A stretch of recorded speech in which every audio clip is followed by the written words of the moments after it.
Hi everyone, this is a book review on the Wayfarer series by Becky. This starts off with The Long Way to a Small Angry Planet, like best title ever, and totally sums up the plot of this book. A Closed and Common Orbit, and Record of a Spaceborne Few, which I picked up at Yelk and is signed. I'm so lucky.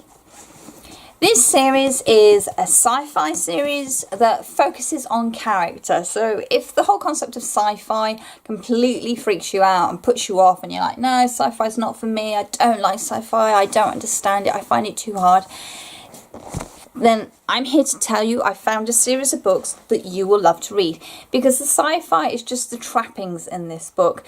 These books focus on people and characters and how we live and how we interact and who we are as a species, as an individual, and where we are in the place of this universe that has all different aliens and that as well. It's really well done. It's not terrifyingly too factual like Arthur C. Clarke or Stephen Baxter. It's not depressing like Game of Thrones or any of the grimdark that's currently really in fashion at the moment. This series is hopeful. Bad things happen in this universe. Yes, Becky doesn't shy away that, we are stupid, we are human, that we make mistakes, that bad things will happen to good people. That's not what she's hiding from. What she does give us, though, is this: we can do better, we can make things better, we are better than this. And it's this hopeful outlook, this hopeful attitude that really makes these books such a pleasure to read. And I think in this day and age where everybody's about, oh, the future's depressing, oh, the present is depressing, I think we need a little bit of the hopeful, a little bit of the, yes, we can be better than this, and yes, our future will be brighter than what it is now. I think we need something to aspire to. So the first one, The Long Way to a Small Angry Planet, follows a crew of misfits, I suppose, aboard the ship the Wayfarer. And basically they're given this mission, which means they have to take the long way to a small planet that is full of very angry aliens. And it's effectively a character piece. We follow various groups as they all have different secrets. They are all hiding or running from something, and it's how they all mesh and interact with other that's the really interesting part of this story. It really is more about the people than the whole getting to where they're going. And when they get where they're going, things do happen that have consequences and all that, but it's more about the journey there rather than the arrival.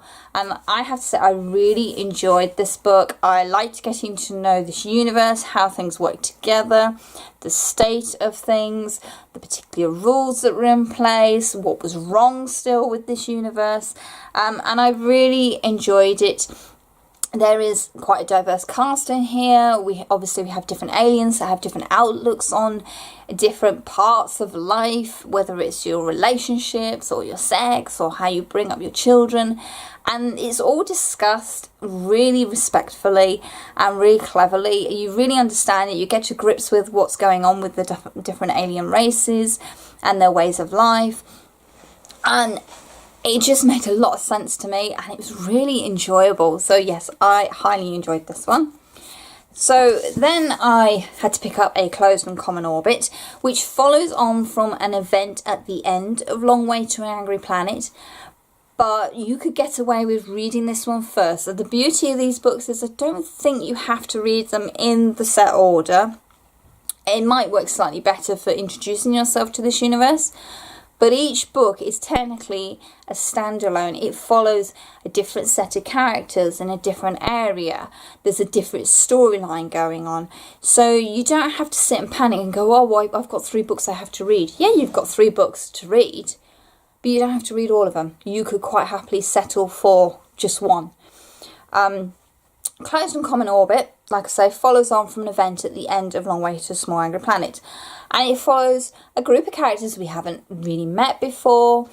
One we've met briefly in Long Way, But everybody else is pretty new, and it's a completely different way of life. These guys are planet-based, and it's about finding out who you are, your identity, finding your place in the world, and also prejudices in here, and how people can assume something just because you're something. And I don't want to give away spoilers, which is why I'm being terribly vague at the moment. But it's really interesting look at what makes us human, or not, as the case may be. Again, diverse group of characters. We have aliens in here. We have people in different relationships, which is great. And it's just really vibrant and bright and really interesting to see how people can live in this universe. And it's really, really good.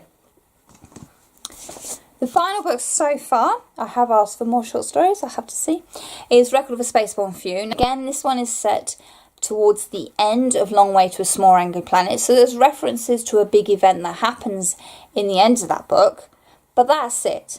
We follow several characters in this one as they experience life aboard the Exodus Fleet. Now, the Exodus Fleet in this universe is where the last of the humans left the planet Earth in massive spaceships with the aim of finding a new planet. It never happened. They stayed aboard the spaceships.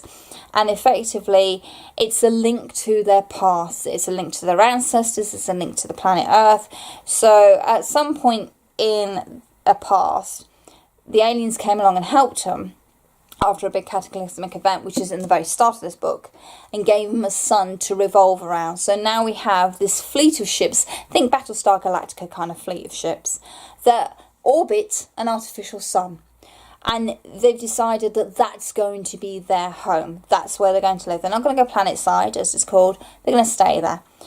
And we follow the group of people on the Exodus Fleet. Life on the Exodus Fleet for those that want to stay, those that want to go, those that want to come and try and find some connection to their history, to their past, to find some meaning in their life.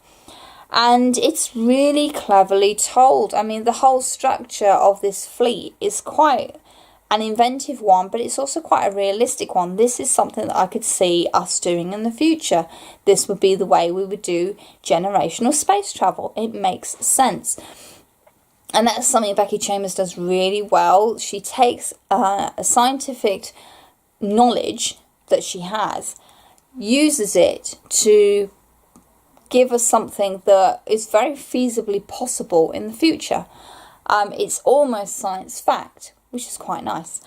But I did like this one because it did tackle, again, a big theme. You know, there's a lot about life and death and who we are and where we belong. The sense of home is tackled in the story. And it's tackled from different viewpoints as well. It's not just human viewpoint. The Exodus Fleet tends to be predominantly human, but it's not exclusively so. We do have alien viewpoints coming in here. We have multiple viewpoints as well, because obviously humans don't all think the same. We have different thoughts and feelings about topics. And so subjects are looked at from lots of different viewpoints. And it makes it for a really rounded reading and almost discussion point. I did like this one, perhaps slightly more than the other two. I don't know if it's because it's the one I've read the most recent or not, but I really identified with a lot that was being talked about, particularly about traditions and ancestry and this whole concept of developing, constantly evolving, but with respect to what's happened previously. So I did like a lot of that conversation. I found that really interesting to read. And the characters in here, they're really identifiable. They are honest and genuine people. They're not all perfect. They're not all bad. They're just human. And that's it's very refreshing to read a book where you don't have an instant bad guy. You just have people doing things for one reason or another, and you can understand their reasons, and I thought it was really well done. So, the Wayfarer series by Becky Chambers. If you want to read them in order, read them in the order that I've just given you. Long Way, Close and Comet, and then Record of a Spaceborne Few. But like I say, each story does technically stand by itself. You don't have to read them all. You don't have to read them in that order either. But there you go. If you want the full experience, possibly do. I'm really hoping Becky Chambers will write some more. I did manage to ask her if we could have some short stories set in this universe, because I just love this universe. It's such a hopeful, complex, well thought up scenario of our potential future, and I really enjoy it, and I can't wait to get my teeth into more from this universe, because it's just such, it's like coming home almost. It feels comfortable, like an old pair of slippers that you wear. Gosh, I sound old. It just feels right, and I really like that. So please check out the Wayfarer series by Becky Chambers. I am available on social media, Goodreads, Twitter and Instagram, so if you want to ask me any questions about them, I will do my best, bearing in mind I'm absolutely rubbish at remembering details, but I can highly praise these books for you. I also have a book blog down there where I have done detailed reviews, certainly of Record of a Spaceborne Few, possibly the other two. I can't remember if my blog was up and running by then. But I have lots of book reviews and various book bloggy stuff on my blog, so please go check that out. If you have any thoughts on the Wayfarer series, please let me know in the comments down below. That would be lovely. Have you done any reviews on them? Leave me links to your videos or book blog. That would be lovely too. As always, thank you very much for watching and happy reading. Bye.